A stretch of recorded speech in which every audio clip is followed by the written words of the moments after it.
Back to the numbers, shall we? 2020 total net adds was 5.6 million.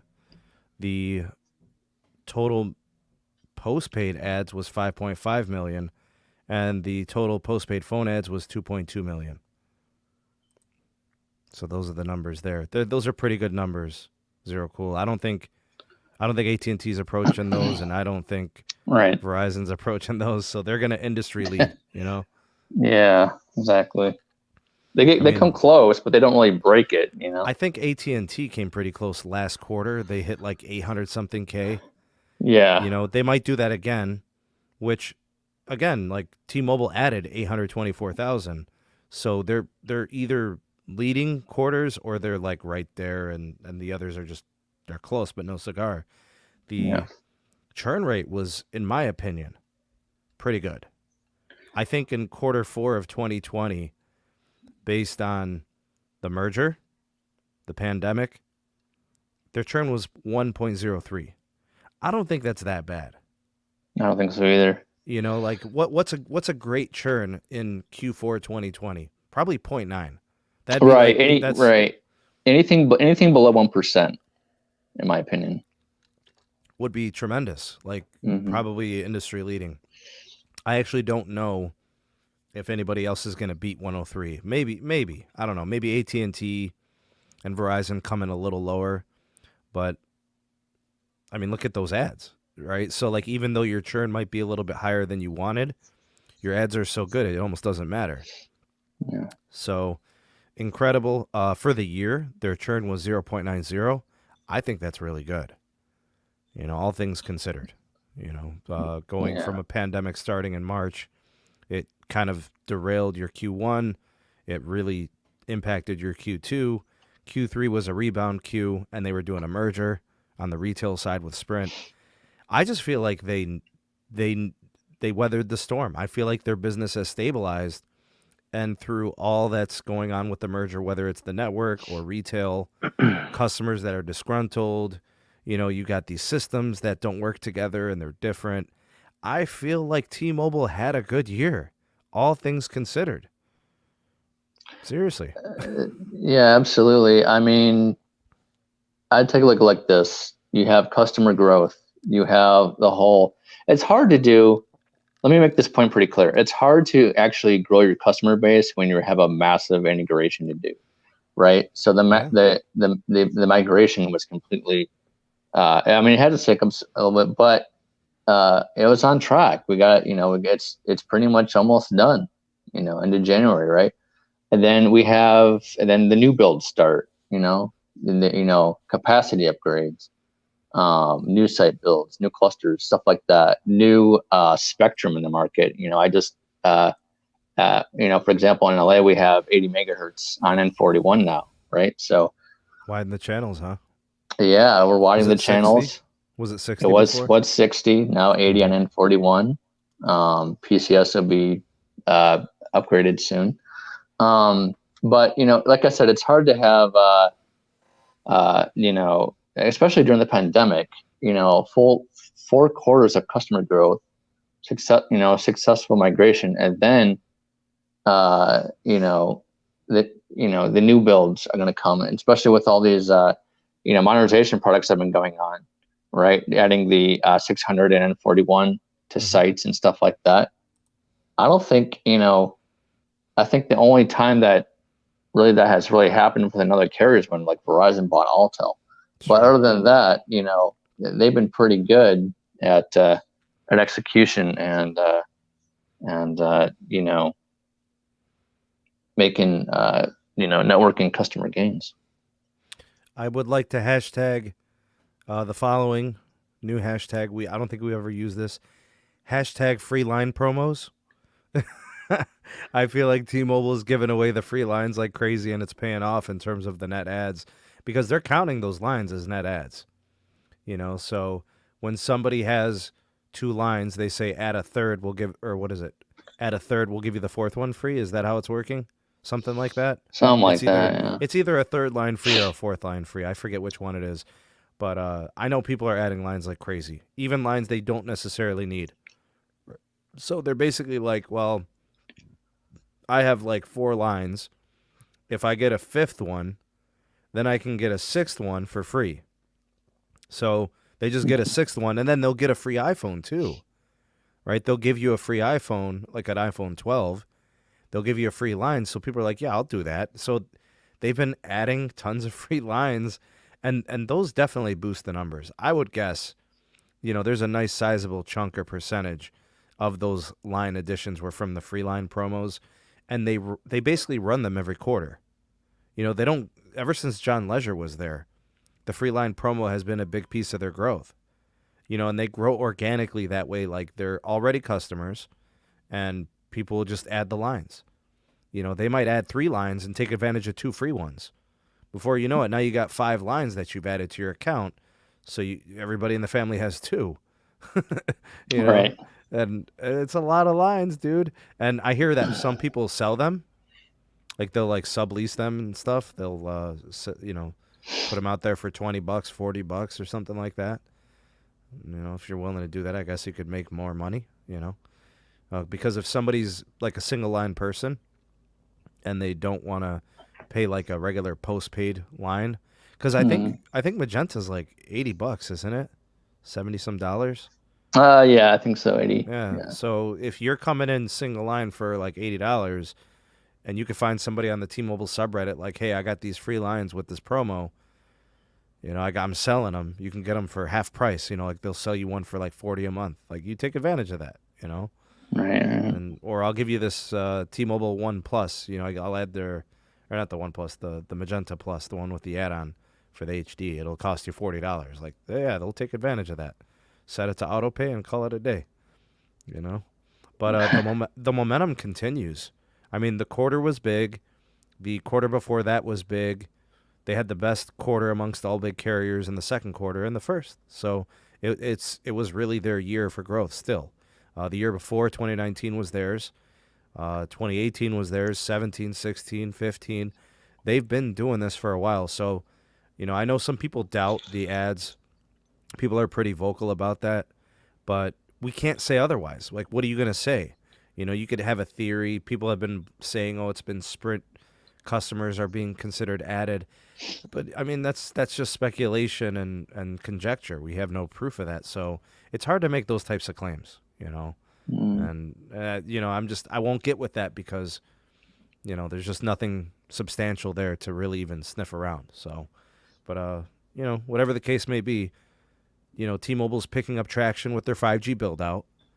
T-Mobile has a lot of momentum with the home internet. There's progress. They've got new hardware. The network's getting upgraded. This all goes together. T-Vision seems to be pursued. Like, people are looking into it. I think the product is going to get better. They had those carriage contract problems earlier, if you remember that. So they kind of worked through some of that. Their pricing is still the best, Zero Cool. They offer the best value in wireless, single line postpaid, family lines. They're still, 10%, 20% cheaper than AT&T and Verizon. That's true. I mean, they've been offering that. I mean, when John Ledger was there, especially when competition was Sprint, it's kind of, I remember when their plans were about $5 to $10 apart, right? Yeah. And now they're just kind of taking that same mantra and being competitive with Verizon and AT&T. Yeah, so, and big shout out to Jose, my brother. Thank you, man. Thanks for stopping by. Hashtag Ravioli Gang. Yeah, he's probably eating dinner. The pricing is good. The TV product is interesting. I think it's piquing, people's intrigue.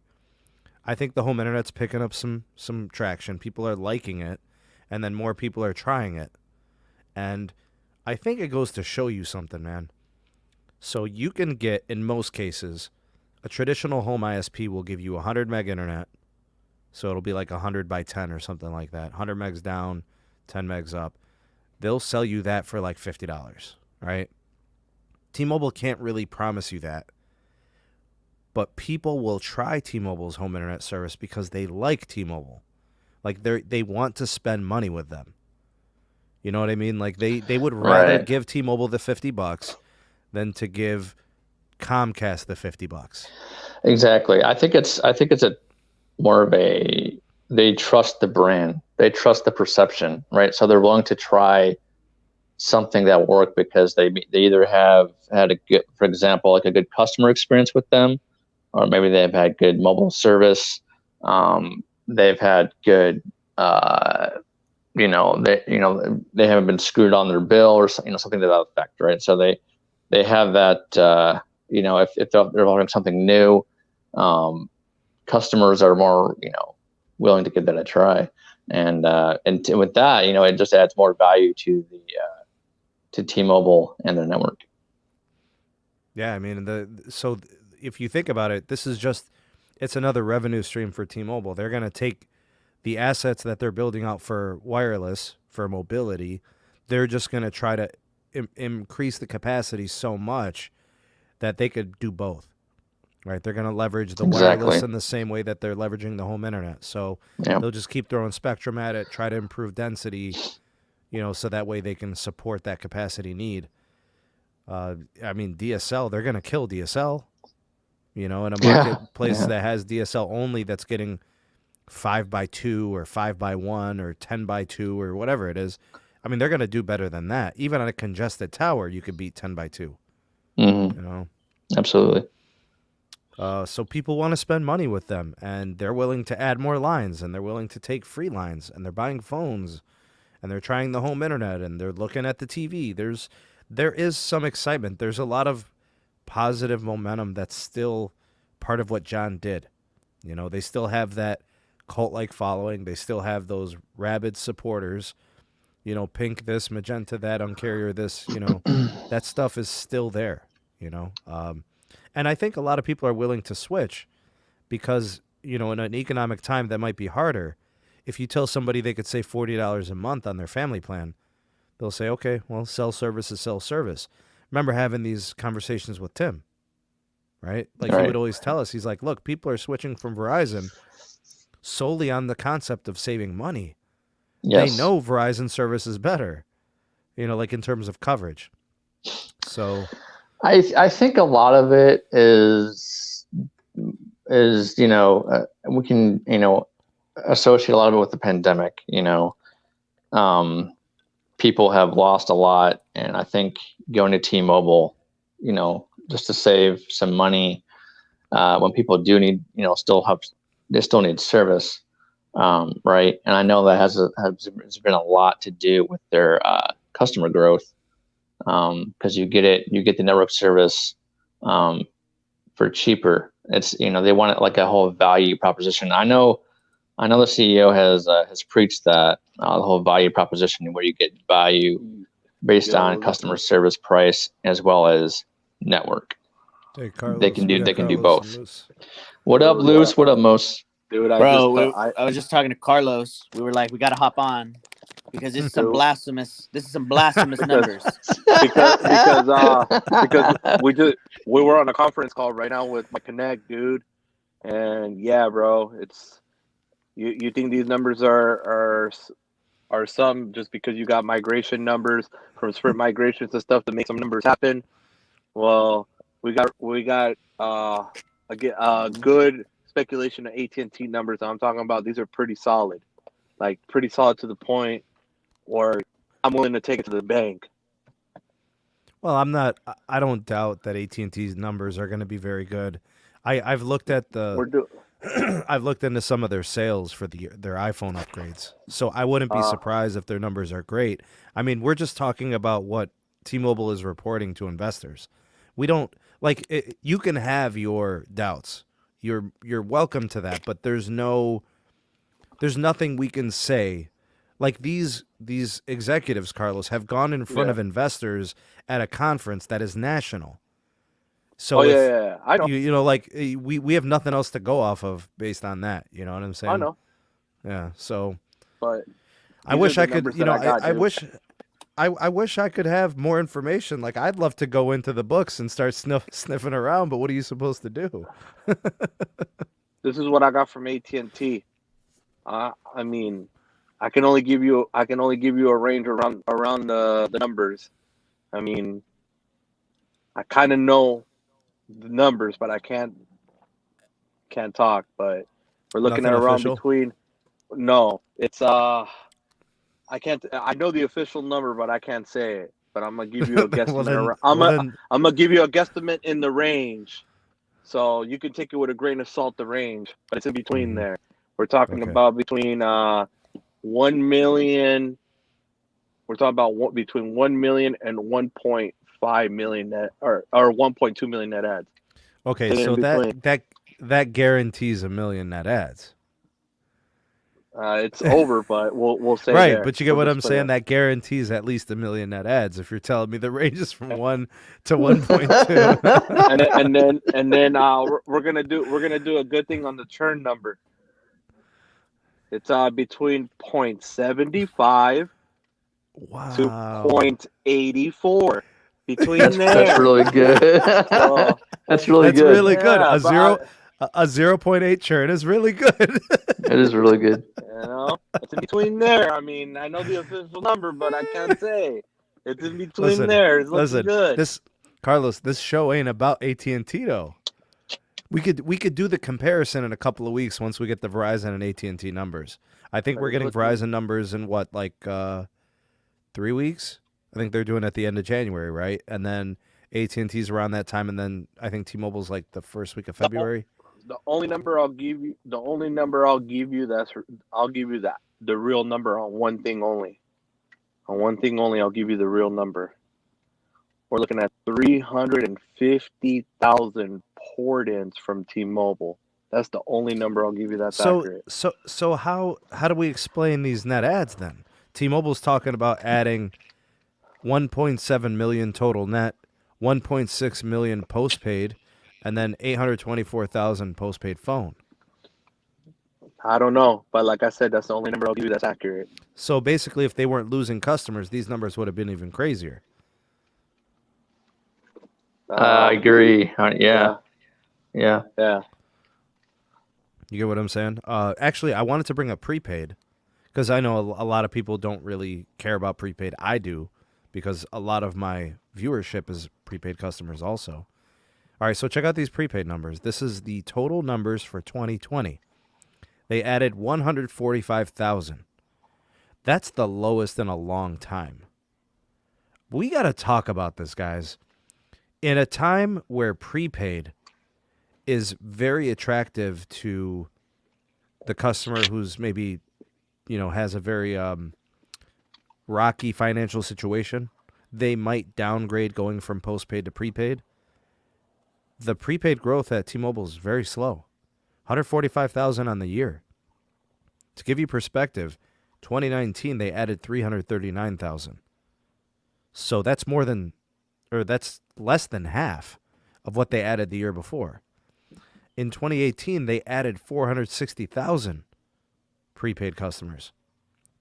So in 2 years, from 2018 to 2020, they've gone from adding 460,000 to only adding 145,000.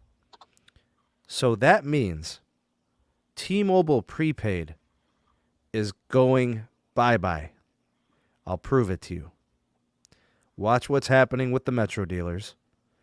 Watch how they're going to move Metro into T-Mobile corporate. They're going to completely de-emphasize the Metro brand. They're fishing for T-Mobile customers out of Metro customers. Right? They're telling them, come and get your essentials. Come and get your free iPhone. You don't even need a credit check because you've been a long-standing customer of Metro for 6 months or a year or whatever. Right? They're fishing there. Bro, I'm telling you, I'm looking at these numbers. They only added 84,000 in Q4. They only added 145K on the entire year. The Q4 churn was still 2.92. That means that's actually a low number for prepaid. So they're not losing prepaid customers, but they're not gaining many either. The total year churn was 3.03. That's not bad for prepaid.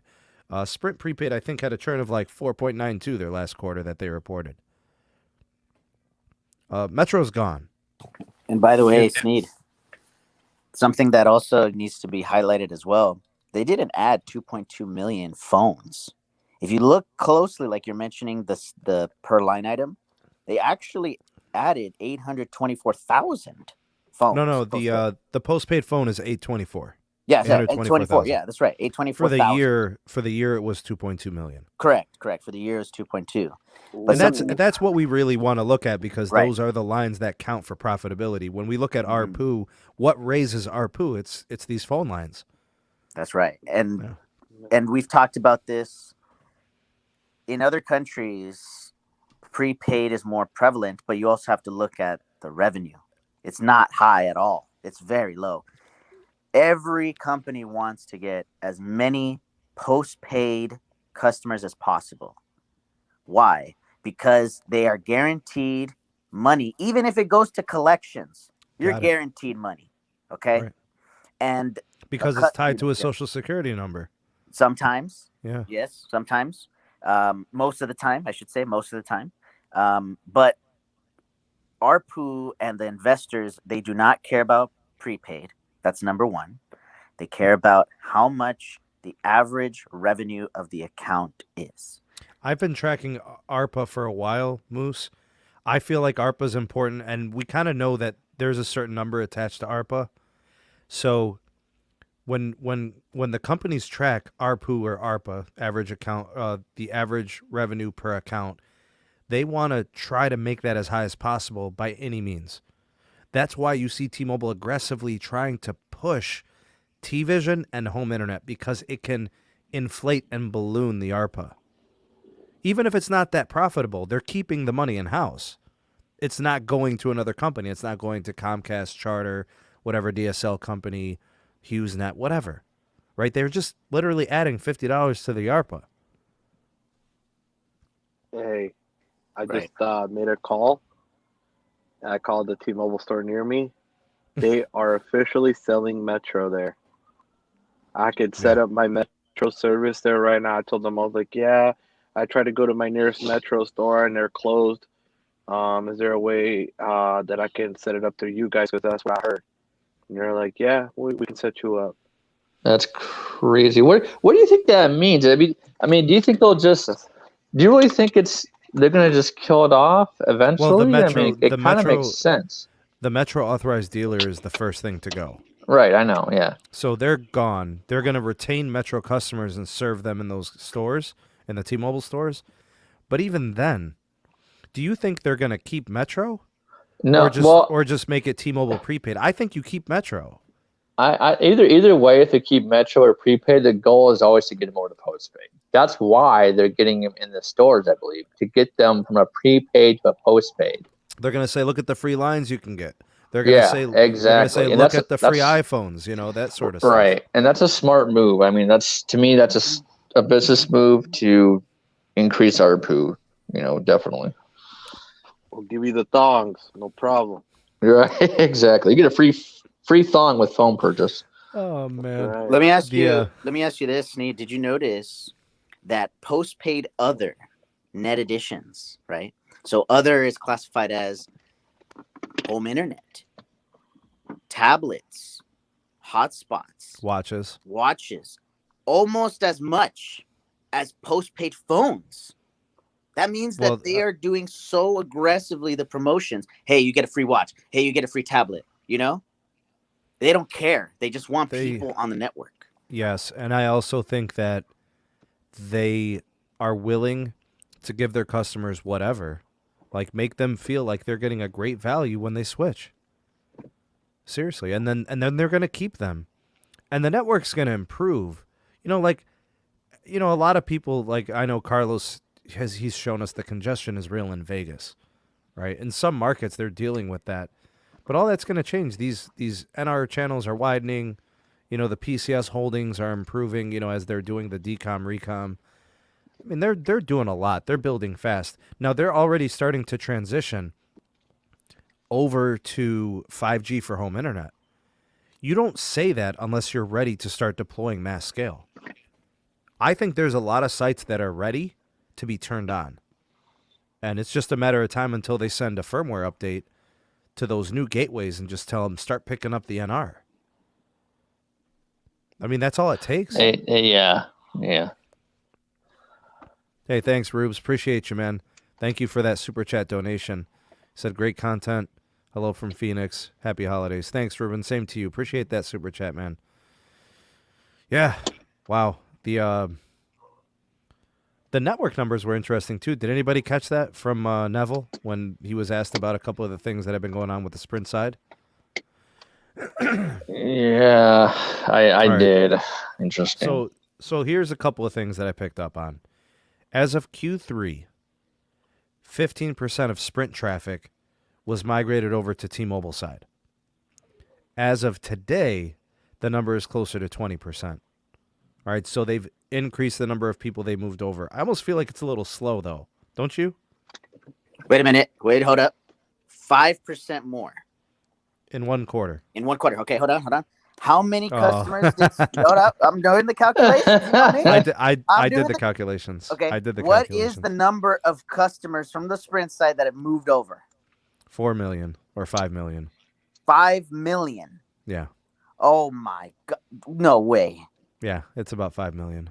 No more than that. Dude, They're a little that is behind. so- They're a little behind schedule. They're gonna have to pick that up. They have to.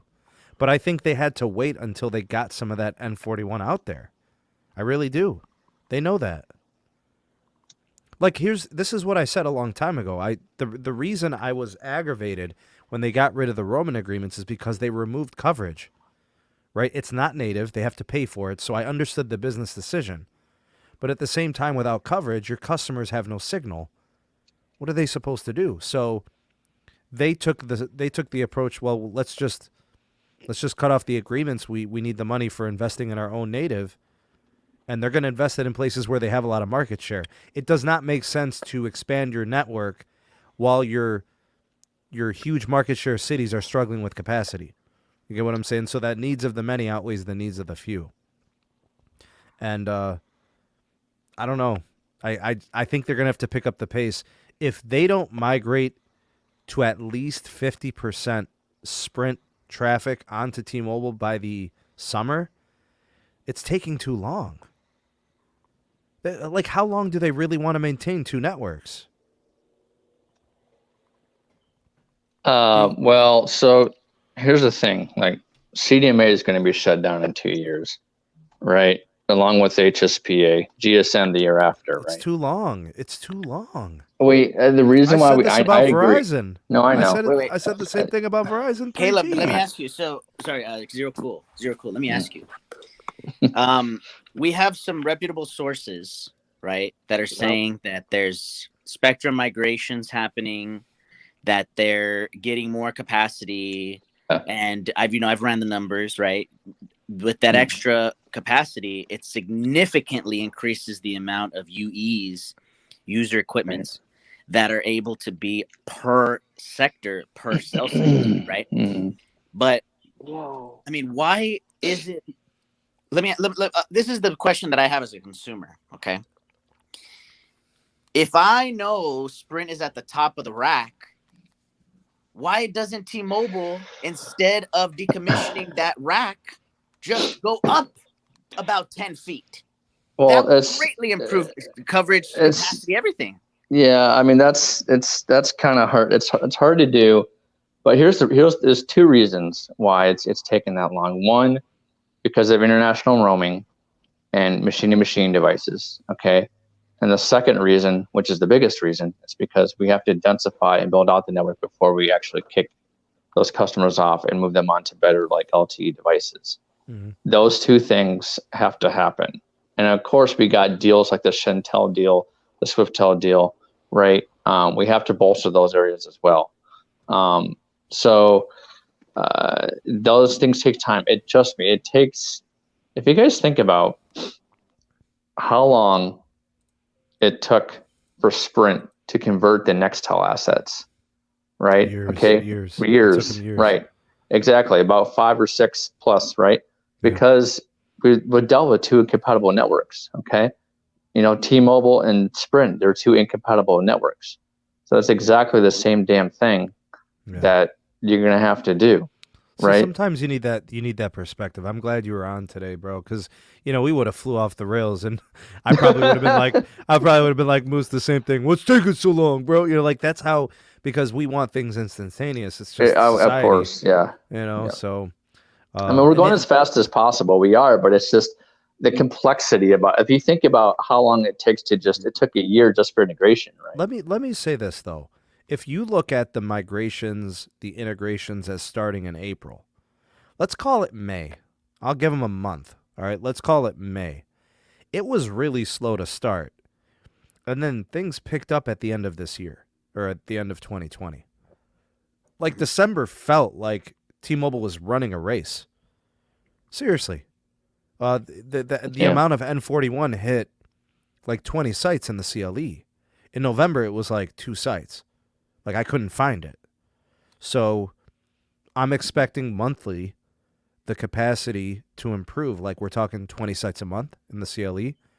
If that's the case, because that's what it felt like. It literally felt like 15 to 20 sites were upgraded. So let me ask you, Sneed, I actually think it's pretty good, bro. I'm trying to call it like I see it. They're doing a lot now. Like he was, like Zero Cool was saying, it's not easy to do this, man. Let me ask you, Sneed. I understand Zero Cool's perspective and putting it into context, because a lot of people are like, we're the land of instant gratification. Right. United States, if I want better cell phone service, I can literally just go to another store. I can literally just go to another store and fix my problem. Right. If I have the money, if I have the means, it is what it is. But I know that upgrading a site takes weeks minimum, just a site. And now you're talking about whole markets. Sure. It's going to take several quarters. But this is what I think is extremely troubling to consumers. Okay. We got people like Carlos that are exposing the corners that have been cut in order to get it to this point. Okay. We're talking about cell sites that are, literally with birds' nests in the brack, unexplainable meth pipes in the perimeter of the macro site. Like, this is ridiculous. Moose, listen. Yeah. Moose, listen. This is not a smear campaign. No, of this course is an not. earning. We're talking about the preliminary earnings. Now, look, I've seen these things, so I'm not denying that they don't happen. I'm not saying that they don't. All I'm saying is that so they're not perfect. Okay, the network seems to be really strong in certain places, like really good. People are sending me screenshots of N41 upgrades getting 600-700 megabits per second. I'm not going to say that they're liars or deny it. That's happening in some places.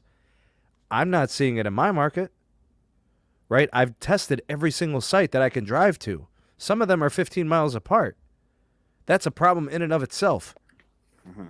So all I'm saying is they're definitely flawed. The network is flawed. But you got to keep in mind, dude, they have to overcome a lot. Like I've already accepted the fact that if you don't watch what they like tweet, if you don't like buy into the hype from Neville and Neville's Twitter account. Neville as a person, like when he speaks at a conference, he's actually really likable. He's actually pretty honest. The account is run by like a 17-year-old high school kid, who literally must be Pinocchio. You know what I'm saying?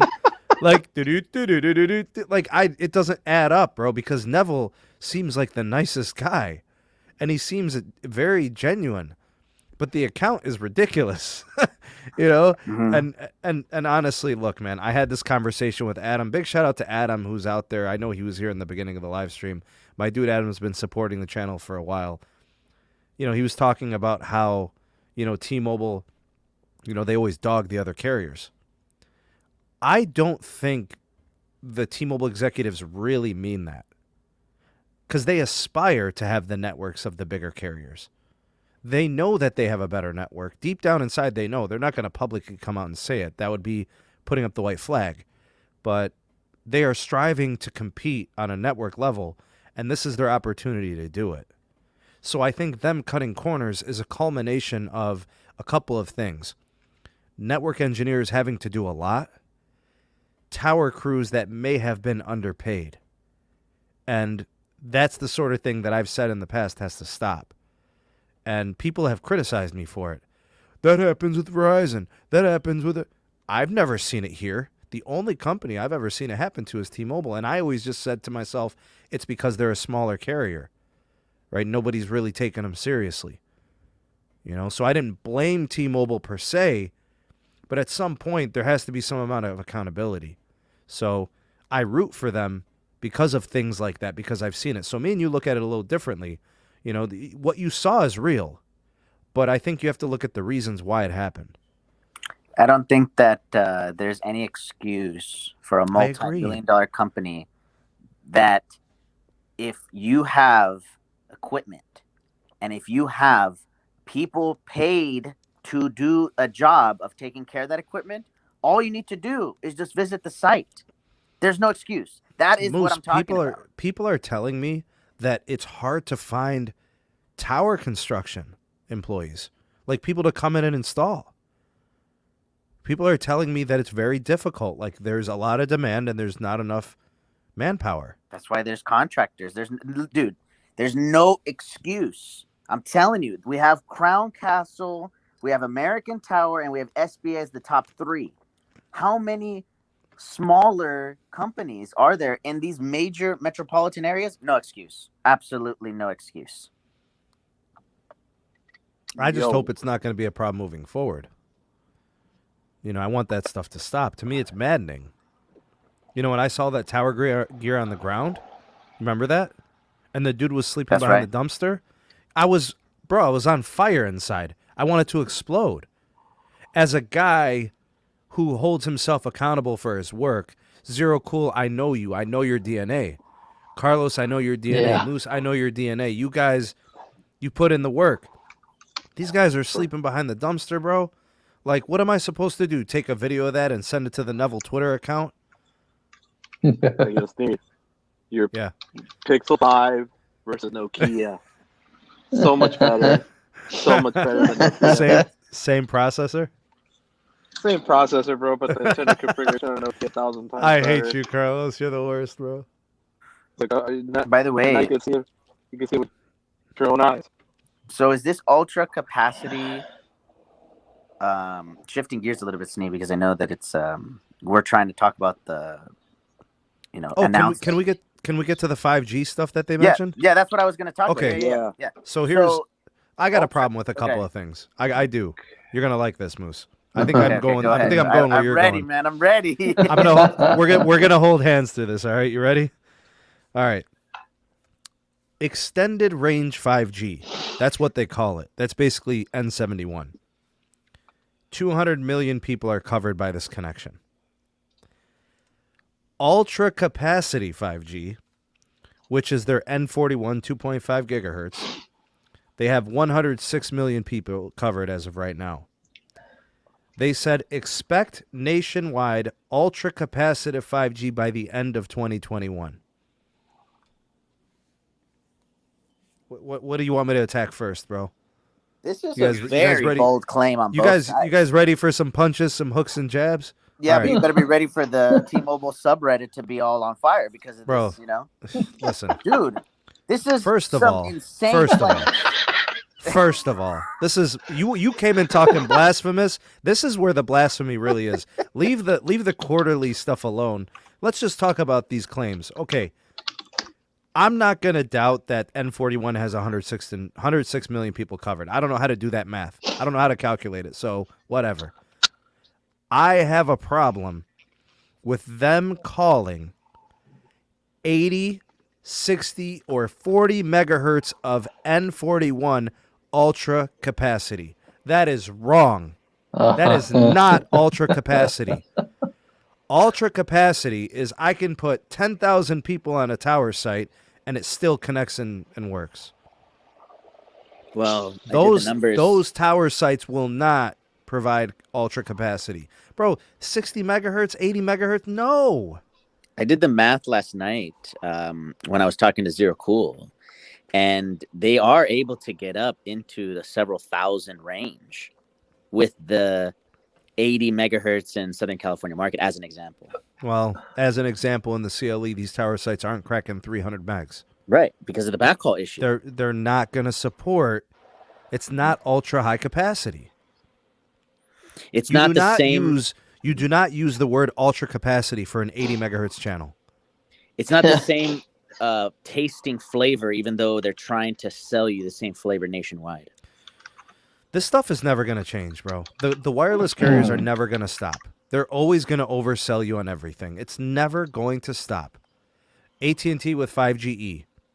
Verizon with whatever they say. There's so many times the carriers literally lie. They will stand in front of you and lie through their teeth and make up things that don't exist. This is not ultra capacity. Ultra capacity, you're going to need freaking 4 channels of 80 megahertz to make it ultra capacity. Yeah. Let me ask you, are you on the same page as me? As I would love for T-Mobile to change up their icon so I can actually see what I'm connected to. Am I connected to extended range or am I connected to ultra capacity? Because the normal consumer has no idea what either of them are. They just see 5G. No, I'm okay with it just being 5G. But how would you know you're connected to the faster 5G than low band 5G? I don't need to know. I can look at a speed. I can run a speed test and I should know. They're calling it ultra capacity. If I run a speed test, it's ultra capacity. I should be getting gigabit speed. To me, if a speed test is 300, 400 megs, that's the same as if it was 100. Yeah. It makes no difference. It doesn't move the needle. A gig moves the needle because a gig is faster than home internet. Right. You get what I'm saying? So when somebody does a speed test and gets 400, 500, that's nice. But ultra capacity, if that's got a stadium and it's empty and it does 500 megs, by halftime it's congested. That's right. And you're absolutely right. Capacity. I can't get 2 gigs at the house, but I can get 2 gigs at a millimeter wave. Or 5 gigs at a millimeter wave. But here's my point. Like, nobody needs 2 gigs for themselves. It's being able to take a load of thousands of people on a tower site. It's offloading traffic off of LTE and the low band and the mid band. There's going to be times within the next few years where people are going to question the 2.5 gigahertz strategy. They're going to say this isn't enough because it's not contiguous in some places. It's fragmented heavily, and in some markets, just the concentration isn't there. We're seeing parts of New York getting 40 megahertz. That's not going to do it. See, let me ask you, and Zero Cool, I want you to also get in on this. Carlos, I know that you've been testing N41. Do you believe that when every site is upgraded with N41, that there are still going to be some areas that have these speed islands? What do you think, Carlos? Like speed islands as in where it'll just be fast a certain moment, that's it? Like in that general area, it'll be fast? Yeah. Bro, I've been experiencing that all the time. That's the problem. It's because, look, this is what I've been telling everybody. You can have all the guard bands you want, all right? It's not going to make a difference. If the band is going to interfere, I mean, it'll help. Don't get me wrong. I'm not going to deny it. But you will still have interference by, guess what? Every municipality has your local cable company's Wi-Fi hotspots. They are everywhere. And those will interfere. Those will interfere with 2.5. Not, like that's what I've been experiencing. So I went to a tower site on the east side of town, all right, on Eastern and Trop. Over there, that site, I was able to go 2 miles out. But guess what? There's no Cox hotspots for 3-mile range. So, of course, it's going to happen without interference. It'll be smooth. But on Eastern and Windmill, by my house, where there's that new tower site right there with N41, guess what? it only goes 0.2. Because why? There's Cox hotspots all over the damn place. You know what I think it is? You know why I think they call it ultra capacity? Because compared to the low band, it's way faster, right? So you're going from like 20 megahertz of N71. If you look at 80 megahertz of N41, that's 4 times the capacity. And when you do a speed test, it's pretty much true. If I'm connected to band 71 around here, I get like 50, 60 megs with whatever it's aggregating with, right? With the N41, I'm getting like 250 to 300. So yeah, I guess relative to the N71, the N41 is ultra capacity, but not from what we've seen with ultra wideband. That's multi-gig speed within a year. I mean, think about it, man. Millimeter wave's almost unrecognizable today. You used to have line of sight. You used to have to, be like within 500 feet, within 400 feet. Now we're beyond 1,000 feet, and it's turning corners. So I don't like them using ultra capacity personally. I'm just saying maybe that's how they're looking at it. I look at it like this, Need. If they could densify this, I'm talking about, okay, so in some areas you're going to have trouble beyond 0.2, 0.3 miles. So add Which a small is cell. crazy. That's nuts. You add a small cell solution, like a CRAN, all right? So you add one. They won't. So you do macro, CRAN to your next macro. They won't Then do I can see it work. Then I can see it working good. They're Don't not get me doing wrong, that, then, Carlos. I know they're not, but I'm saying that would be the ideal. Yeah. That would be the ideal, because then now what you're doing is you're creating that spot where you have problems where the guard band can't fully save you. You have something that's saving you. You know what I'm saying? Like, you can't put that macro, but you can put a CRAN real quick. So let's stack the CRAN. It'll save you. Okay, so what is their definition of nationwide? Because they said they're going to have ultra capacity 5G nationwide by 2021. What type of nonsense is that? What's the measurable? What's the metric? What is nationwide? Is it 200 million pops? Is it 250 million pops? Is it 300 million? Like, what's nationwide?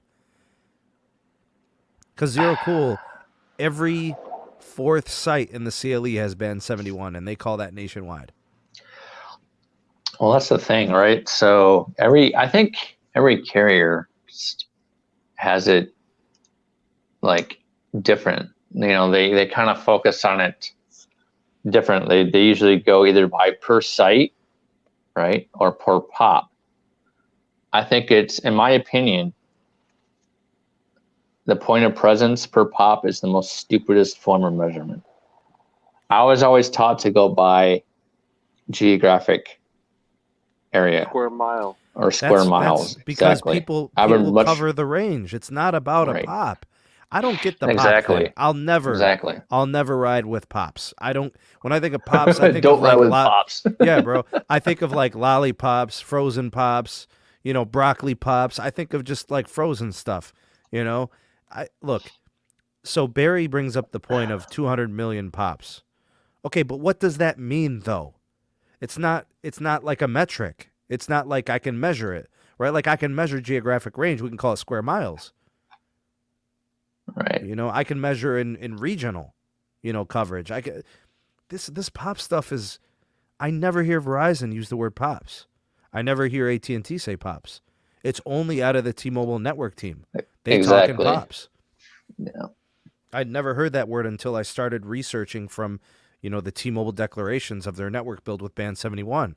Before that, I'd never heard what a pop was. No. C-band has cleared $80 billion without clearing costs included. Today was a $1.4 billion day. Yesterday was a $1.9 billion day. It's not really slowing down. So we're exactly at 80 or 81? it's just over 80 or something like that. 80. Let's say 81.1 or 80.1. I think it's like 80 point something. Okay, let me put 5. Mm-hmm.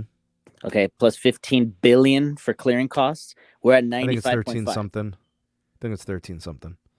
Okay, 93.5. Okay. Jeez. Yeah, what do we have? 20 rounds, 15 rounds left. Yeah, it's a I think significant amount of money. So I think we're just maybe Monday we're done. Monday or Tuesday we're done. Hi, Yasmin. Yasmin's here. I'm in my pajamas. Yeah. Ugh. You want to say hi to everybody, Yasmin? Hi. Hey, it's me. Yeah, everybody's hanging out, Yasmin. We're talking C-band. What do you got to say about C-band? Got any comments or any speculations of who's going to get the most? Is Verizon going to get the most? Yeah. No? Yeah, Verizon. Is AT&T going to buy a lot too? She knows too much, bro. She knows Oh, too that's much. funny. She knows. She already knows. Is T-Mobile going to get a little bit? No, they're going to get a lot too? Oh, man, there's your dark horse. All right. Well, dang. How about Comcast and Charter? Are they going to get some C-band? No, not really. All right. Oh, dang. You heard it right there. How about Dish? Is Charlie Ergen going to get some? Is Chucky going to get some? What? She thinks I'm crazy. She's like, yeah, Charlie Ergen's going to get C-band. Ha! No? Dish Network's not going to get any? Yeah. Go. I want to write. Yasmin, you want to write? You want to write some notes? Does Daddy write a lot of notes?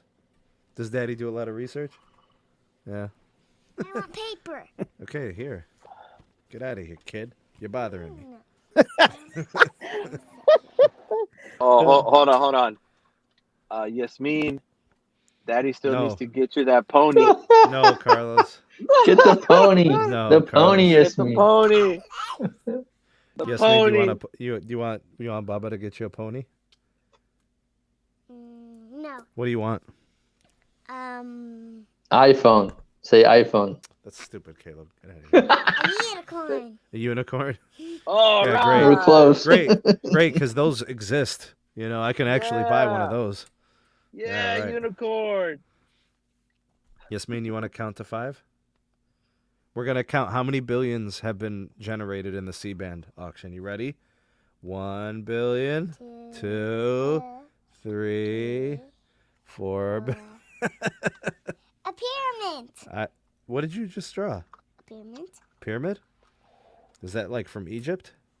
Mhm. Yep. Egypt. Tone, thanks for the super chat, buddy. Appreciate it. Egypt. The dance. Walk like an Egyptian? That's racist.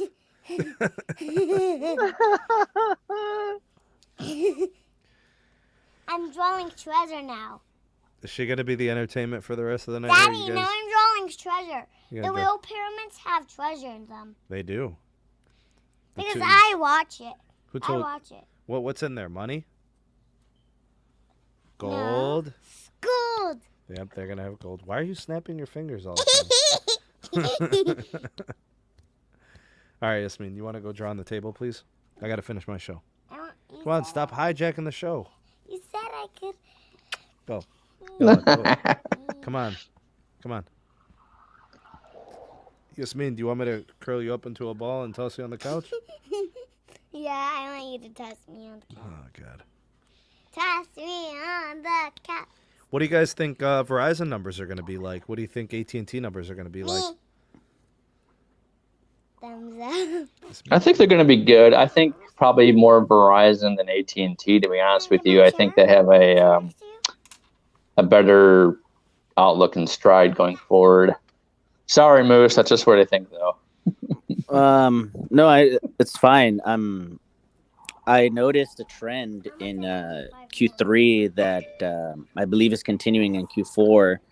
After talking to some of my people at retail stores and etc., fewer people are leaving Verizon for AT&T.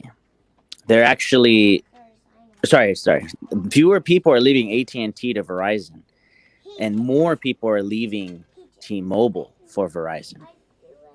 And the main thing that they talk about is the fact that Verizon is giving them a high amount of benefits for coming over, like the streaming services.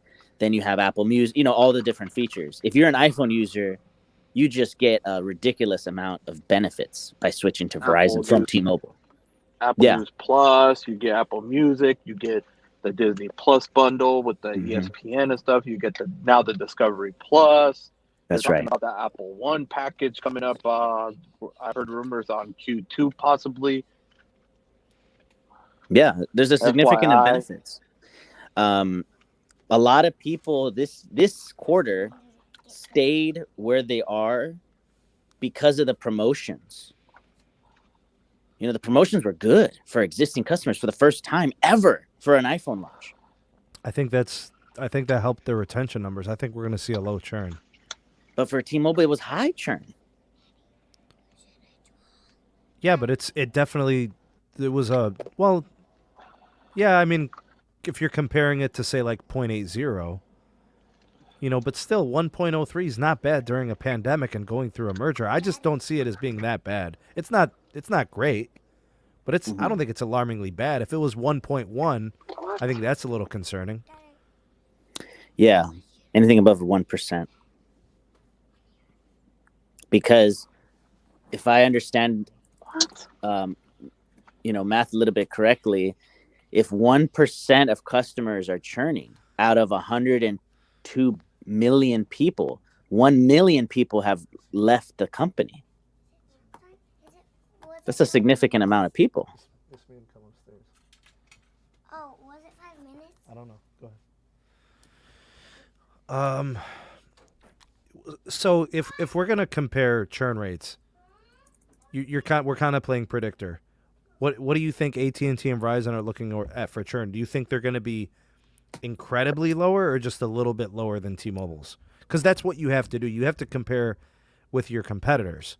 Like if T-Mobile's 1.03, I'm thinking Verizon's around 0.9. I'm thinking AT&T's like low 8s, so like 0.83 or 4 or something like that.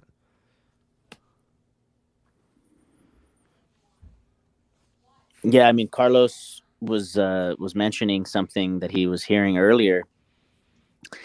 I honestly do believe, though, that a lot of folks left Verizon this year compared to last Q4 2019. But they added a lot of value to their plans over the last year. Correct. But then there's some people that wanted just the cheapest possible iPhone. That's also something critical as well. That's why people usually go for T-Mobile, is because they give them a free iPhone at the beginning with 4, 5, 6, 7, 8 lines. I don't know, man. I don't think Verizon's churn was that bad. I think it's 0.85 for Verizon. That's pretty low. Yeah. I had them at 0.9. We'll see. We'll know in a few weeks. Verizon What's is their still net stupid adds expensive for this quarter. Yeah. Last year, let me check last year. What was it, like 258 or something? I thought it was 750,000 net adds last quarter. What? Last year, this same quarter, yeah.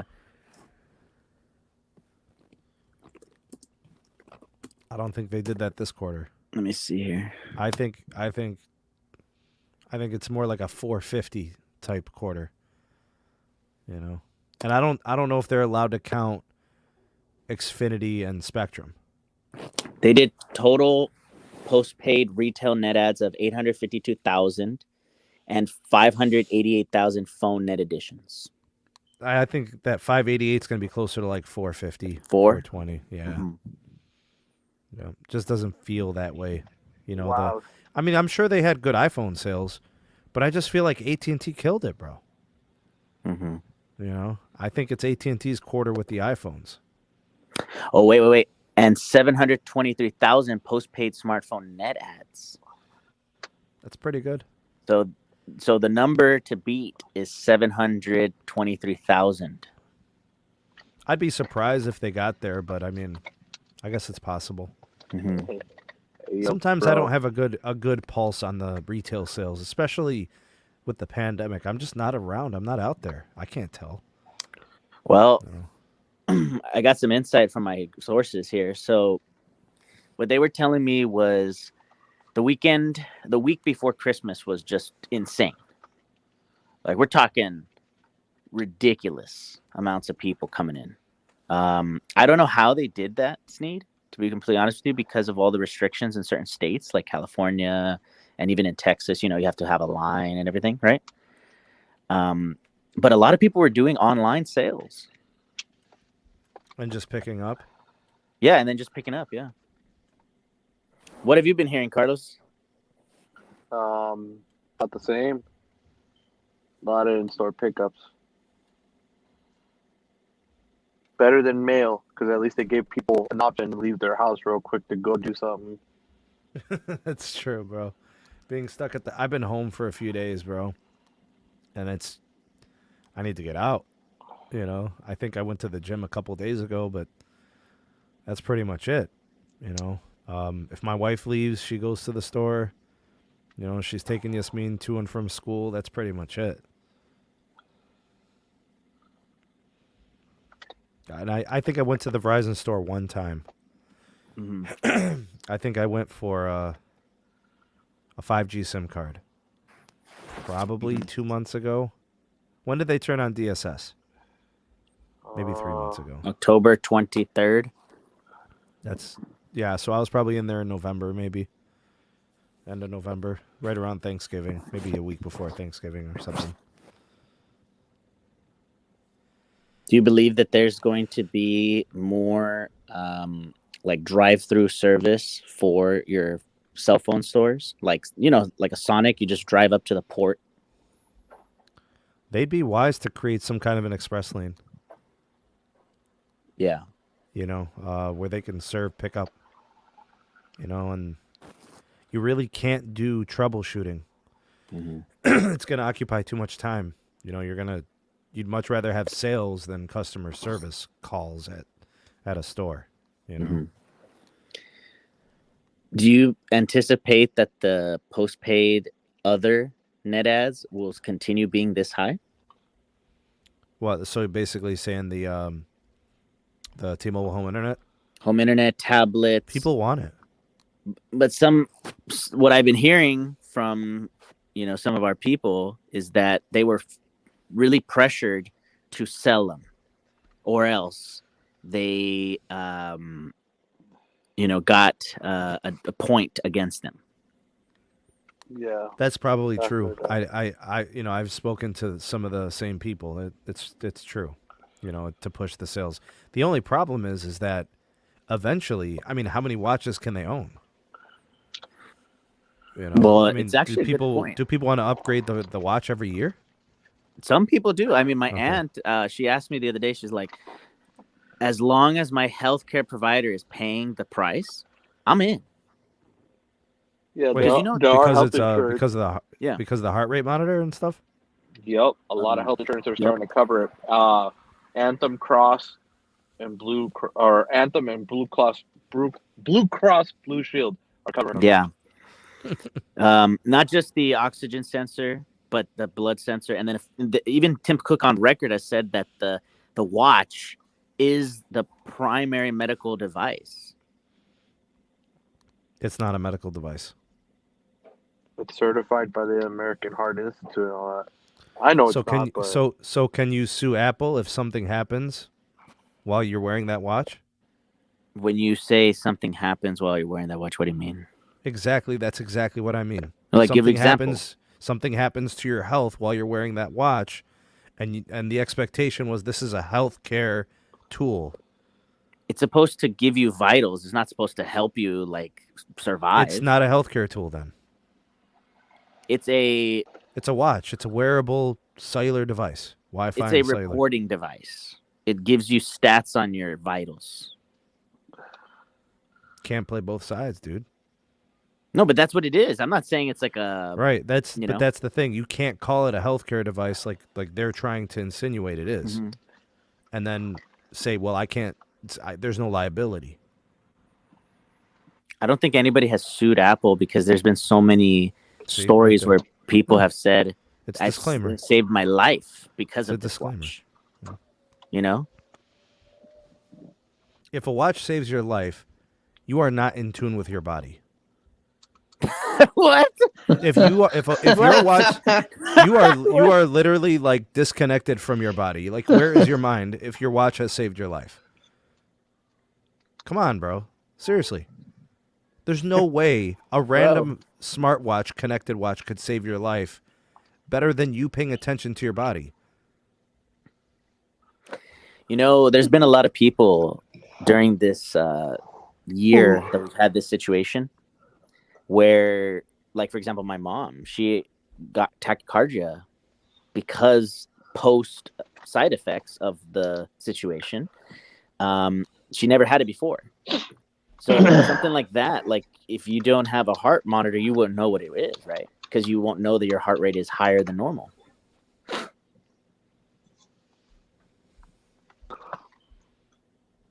You know, you get the example? I do. I don't know. Maybe just because I kind of sense what's going on with my body as it's happening. You know, I don't know. Like if I had a heart abnormality, I feel like I would know. Mm-hmm. You know, I would sense that. I would feel that. I sure don't. No way. What do you? Bro, I guess if you have like 17 ounces of fat on each ventricle or around each Oh, artery. God. So Yeah. hold Oreo on. shakes, yes. So, bro, how are you gonna know that you're having a heart irregularity when you're at the moment you're doing that, you know, and it happens while you're doing the, you know, how are you gonna know? The watch will catch it, right? Some cut, bro. What is that? If she complains, you'll know. No. Bro, Turn. I'm clapping, bro. I'm clapping. You know, bro. Bro, that's the inside joke, man. People, I always say it, man. I love saying it now because every time I say it, I always think of Sneed because it's like, this is the guy who introduced me to this, you know? I had no idea what was going on. I'm like, oh, damn. That's right, brother. Yeah. Apple people saying that the watch has saved their lives. Fact. No, man. I whatever. Hey, here you go. Here's one action for you guys. I got it. If it was really saving people's lives, why would they only charge $300 for one? No way. No way. What is this? N41 action. N41. It's over there. God. And that macro on the top. It's already congested. It's hard. Guess what's here? Airport. See? Yeah.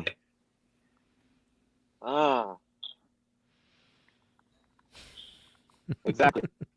That's why that little node next to the macro called the millimeter wave is the life savior for places like that.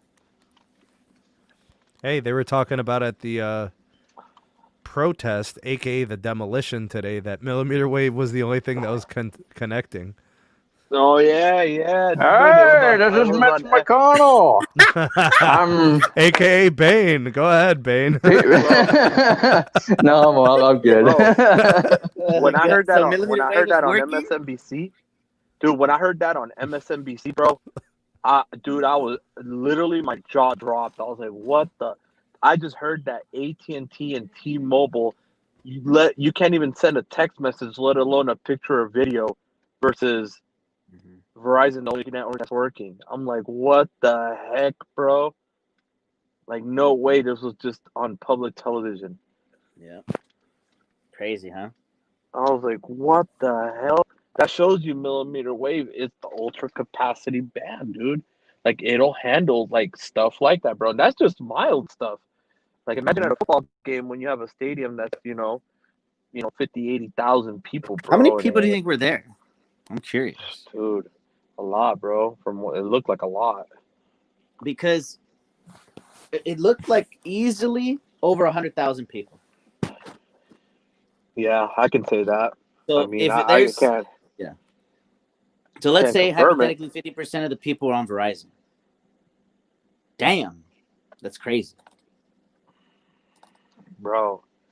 But for them to say that, like, that was crazy. I was like, what the heck, dude? I just heard this on MSNBC. What the heck? Yeah. The reporter was like, yeah, I tried to send a message to find out what's going on the inside, but I have T-Mobile and it doesn't work. I'm like, damn. I was like, oh, man. Big one. I was like, that was a big old up inside. I was like, dang. That was, bro, that's crazy, bro. It just shows you how important it is for backhaul, not just spectrum, but backhaul and densification. That right there showed everything, dude. That a cell network can either take a load or it'll crash at a time you need it if you don't have it set properly with the right densification. Info assistant saying some stuff over here. It's saying that T-Mobile and AT&T have nothing around the White House. It wasn't at the White House anyways. It was at the Capitol Hill. Yeah. Different building, buddy. Like, what the hell? Down the street. T-Mobile and AT&T have nothing around the White House. Yeah, but the Capitol Hill building's down the street. Got to go down the street, some bro. First of all, that is a very incorrect statement. That's why I'm laughing. Oh, you 'Cause said a AT&T cell mapper. It's not mapped, maybe. I don't know. Yeah, Because it's definitely yeah. not. Go ahead, Because Carlos. AT&T actually has 2 new tower sites and 4 C-RAN right by the White House. And more coming. Yeah. Yep, they had to for Band 14 because the FBI switched over to FirstNet. FBI, DOJ. They're getting them government contracts down. Yeah. Not the whole entire DOJ, just the White House part of the DOJ so far. The rest is coming, though, they said.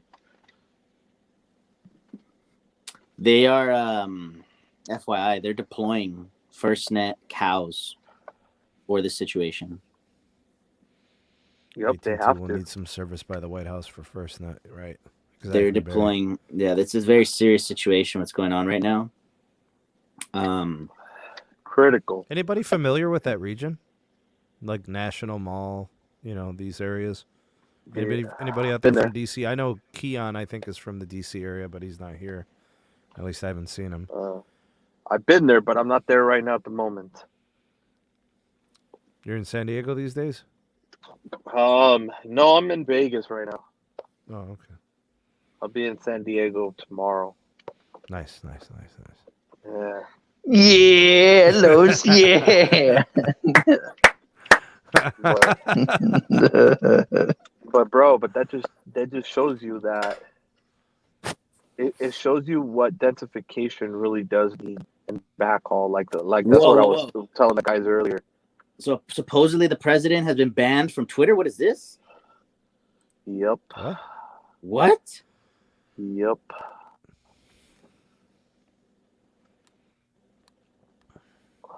Yep. Whoa. I ain't gonna lie, bro. I knew I was gonna be, doing a live stream at some point today to discuss the T-Mobile numbers, and Yeah. I've got some other stuff that I actually want to cover with you guys. Let's if you guys, do it. Yeah, let's go. Let's do it. want to. But I knew I was gonna be up against it because I figured everybody was gonna be watching the news, watching the the curfew and the whole Capitol situation. Yeah. So I was like, I don't know if I'm gonna have an audience. Like, is everybody just gonna be watching that going on? So, Bro, it's very it's a very critical situation, bro. Very critical, but it's being watched very closely, as the Moose would say it. Mm-hmm. This is a very critical situation. See? And it's very sensitive. There's a lot of people, different viewpoints, different stances. I do not like when people say this on a live stream because they say, I don't like to get political, but business decisions are made politically. Just keep that in mind. They are political because if you are, sponsoring some company, what do you think that is? That's somebody's relationship with somebody else's company. Just like Verizon, we can Yeah. admit, just like Verizon with the government, with the Yeah. entities. So that's the example I know Moose is trying to give. Yeah. Well, we could just say T-Mobile and Sprint merger was political. Yes. 100%. I mean, the only reason it made it through was the fact that we had a certain administration that is lenient and supportive of mergers. And a different administration, it would have been a totally different ballgame. See, the thing about, take, for example, the old administration, the one previous to the current, they just shot down mergers just because it was principle. They didn't want to think that a merger could be good for competition. It, against principles, would go against it. So they were shutting everything down. The last administration shut down AT&T and T-Mobile. It shut down, a couple of other ones with some different entities in different markets with I think it was Comcast and somebody else. And they're just not. Yeah, they're just not going to do mergers. That's just not something they do. And the Sprint and T-Mobile one got shot twice. Sure, twice. Right, exactly. Yeah. This was the last one. This was going to be the last try. If it didn't happen, that's it. Where did John Leisure stay all these last 4 or 5 years? Last 3 years, he stayed at Trump hotels. DC, yeah. Yeah, he stayed at Trump hotels. He could have stayed anywhere. Yep. But you know why he was staying there, bro? It's business. Business is politics. That's right. Nobody's going to tell you otherwise. If business had no politics in it, then everybody would be lining up to get customers that were just, entry level. They'd be fighting for customers they'd make $5 on, but that's not the case. They fight for the contracts where they make $5 million and $5 billion. They said, you know what's crazy? You know how I put that one together about the Trump Towers with John Ledger? When he used to do Slow Cooker Sundays in Florida and in New York. Well, he lives in Florida, right? Yeah, but no, this was before. And Manhattan too, I think. He's got a house in Manhattan and a house in Florida. Yeah, but this was before. I'm talking about before in the Florida. There's certain things that you can distinguish from a Trump Tower, and it was there. That's not in the background. That's how you knew. Just people never made it out. James said, could the new administration help us in cellular improvement? It could. Administrations come in with certain things. This particular one, though, we have our doubts. We've already heard The Verge article today. I hate net neutrality was maybe preserved because of the Senate now in power of the Democrats. And I started reading it, and I was like, how the heck do these people have an opinion like this? Yeah, I know, right? No, this is ridiculous, man. This is an issue that I've been talking about for months. Sneed and I are both on the same page. We know what net neutrality was supposed to be. But because it got politicized, because people wanted everybody to have the exact same type of network access, and people making these decisions don't know what that really means. Hold on a second, man. Let me just say this before we go on with this topic. Everybody has a right to good, reliable, and fast internet. Absolutely, 100%. But if somebody wants to pay more for a faster version, that is also good too. Mm-hmm. But the bare minimum should be very good. And if somebody wants to pay extra for it, great, they should be able to. Because when I go to the store, I can buy a ribeye or I can buy a flank. And if I want to buy a Toyota, or I can buy a Beamer. You know what? I've actually just thought of a good solution to everything. For the proponents that are for net neutrality, you should give them what the FCC declares as... No. Hold 25 on. megabits per second. Yes. Because think about it. If the FCC declares, this is the acceptable use speed for high-speed internet, that should be net neutrality and based like that, and just have unlimited access for that speed. But for people that want higher, you can pay more. There's nothing wrong that way. Everybody wins, bro. That's a good solution. That's horrible. How is that horrible? Because No, the definition of 25 megabits means you're going to be stuck for years while everybody else would be enjoying some incredible All right, well, bandwidth. let's hypothetically say that they increase it to 50 100. megabytes. 100. Fine, we'll go 100. We'll go 100 megabytes. I think that's fair. If they were to increase it to 100, that would be like, schools, everybody, would get, fair access to 100 megabytes for their students. Whatever. I think that's doable. I can get behind that. And the rest of the people that want faster can pay more. I think that's fair for everybody. Because I look at it like this, bro. I will not want to pay, let's say, how I pay right now, $500 a month for one company, and I'm gonna get the same access as somebody that's only paying $90 for the same access. Like, what's the point of me paying almost $500 for the higher plan? Absolutely. Well, I think there have to be some safeguards in place. For example, it's almost as if they would have to create a whole separate, like how, for example, you can do that by network slicing. Network slicing, right? You can just do it by network slicing, and that way the people that are entitled to the, the net neutrality piece of 100 meg or whatever it's going to be, can get that versus the people that pay more. That's network slicing is the key in the future. I think that'll be a win-win for everybody. 100% agree. Network slicing is required by all companies. People on prepaid should not be getting the same type of priority as somebody paying business, military, plus, Magenta Plus. Like Carlos has been saying all along, this is ridiculous.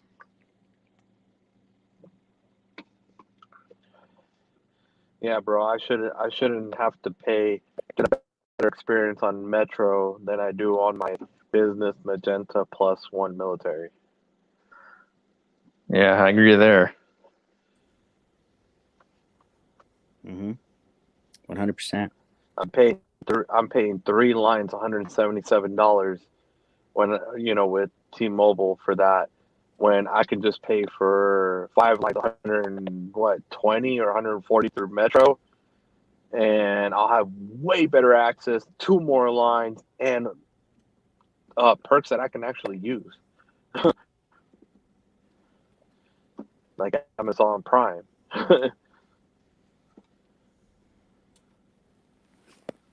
I got all types of lights now, dog.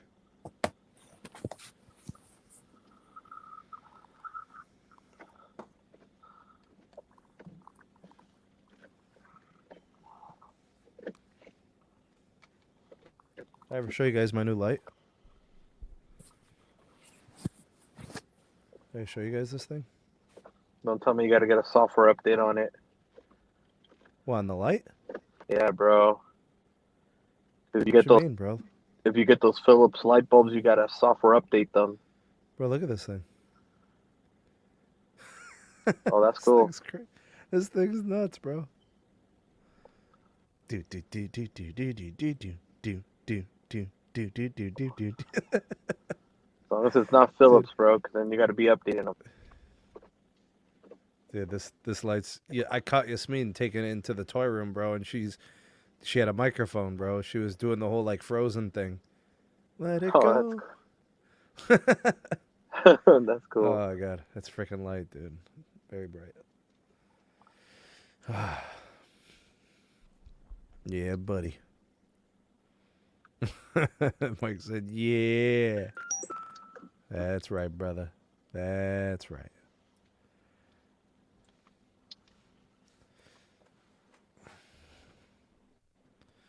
So what else? Any other things happening that we need to cover? Well, there was a DAS system inside of the Capitol. That's something relevant to the Yeah. Yeah. So, when you were inside of the thing, no problem, bro. No problem. That's true. There is a DAS system. Yeah. Band 14, right?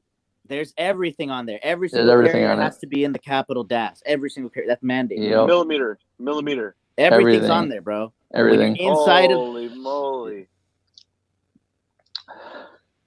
So the guy that was sitting in in the lady's desk was having if he had AT&T, he was getting millimeter wave there. He was getting amazing, bro. Amazing. Wow. Yeah, So he was reclining back in that chair, chilling, bro, taking that picture, bro, while he was getting millimeter wave on AT&T. Looks like Congress has reconvened. They're back in the Senate. This is Mitch. I'm back in the Senate. AKA Bane.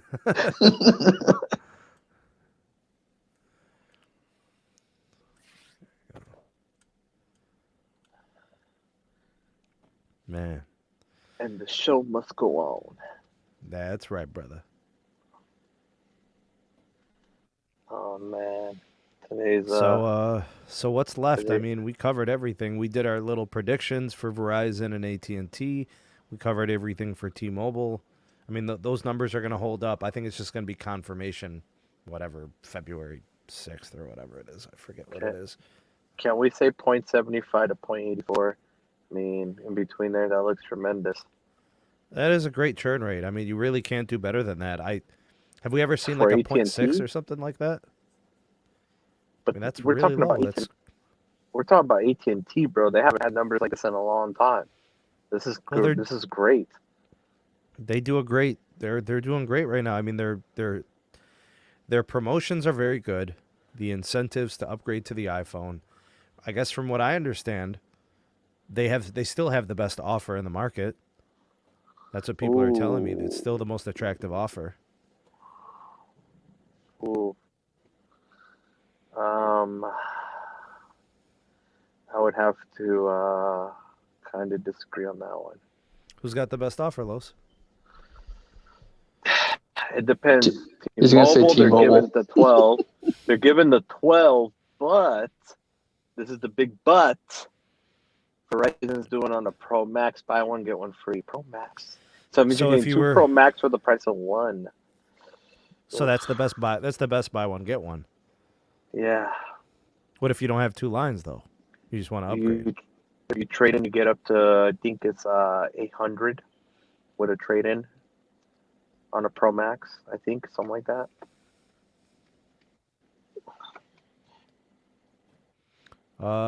Chaim says he's unable to locate the tower site.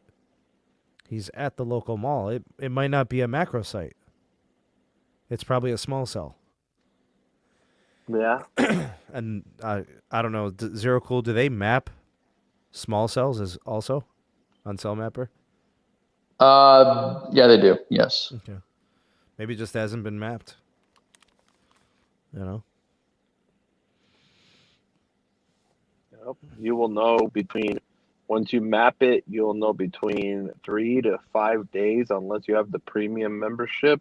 Then it'll be mapped within 5 minutes. You have the premium. What's the premium membership, Los? How much is it? I think I'm paying only $1 a month or $1.50 a month. It's nothing. Oh, bro, you know what we used to do with dollars, bro. We used to buy all the face down much greater threat than the unhinged crowd. Come on, dude. Come on, bro. Oh, good. Oh, shit. He's speaking. He's actually speaking on the Senate floor. Oh, boy. I'm Bane. He's speaking right now, bro. Yeah, he's on there. Right. Oh, Goa! All right, but I'm gonna go get some food here. But we're out of here, man. We're gonna close out the show. Thank you. I can't wait for the real roundtable once we have all the numbers and charter numbers and Xfinity numbers, because I want to see just how big of an impact the prepaid MVNOs like Spectrum Mobile and Xfinity Mobile did this quarter. Yeah. Yeah, we'll know more when we get the Verizon numbers too. Exactly. Alrighty, guys. Later. Yeah. See ya. All right, let's close it out. Zero Cool, thank you for being here. Carlos, thank you for coming through as well. I appreciate you guys as always. You guys are always a big part of the community and big contributors to the podcast, so we appreciate you. Thank you guys so much. I want to give a shout out to everybody who donated.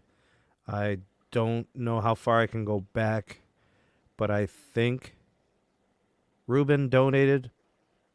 Pretty sure Tony had a couple of donations as well, so thank you both for that. I don't know if there was any after that, but hashtag Mod Squad, hashtag 2LiveCrew, hashtag Replay Gang, hashtag Ravioli Gang. I know Jose was eating or something earlier, so he's Ravioli Gang, as well as Moose is Ravioli Gang. Big shout out to everybody in the live. Thank you to all watching this on replay. Please do comment, anything you want to add to the discussion. People are always watching these after, on replay and stuff like that. So you're more than welcome to chime in. And I reply and I read comments and stuff like that. So go ahead and do that. Check us out on Twitter, @SneedTech. Check us out on the Patreon page if you like what we're doing on YouTube. You'll love what we do on Patreon as well. Donation gets you exclusive access to videos that you'll find nowhere else. You'll get early access to the YouTube videos as well, and unique content in the form of live streams and podcasts and testing, network testing, field testing.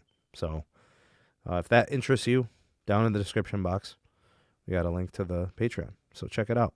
And the audio only version of the podcast is also available, so you guys can check that out. Links down below.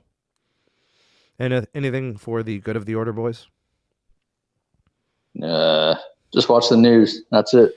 Nope. All right, y'all. Go watch the news. I guess it's all awful and it's horrible. So we'll leave you on that note. Thank you guys for watching. Appreciate you all so very much. Thank you for being a part of the SMT Nation. Thank you for watching, subscribing, viewing, sharing, all that great stuff. Share this to your Twitter, Instagram, Facebook. You can share it to Reddit, just not the T-Mobile Reddit. But other than that, go ahead, have at it. That's it. I guess we out this piece. Peace. Peace.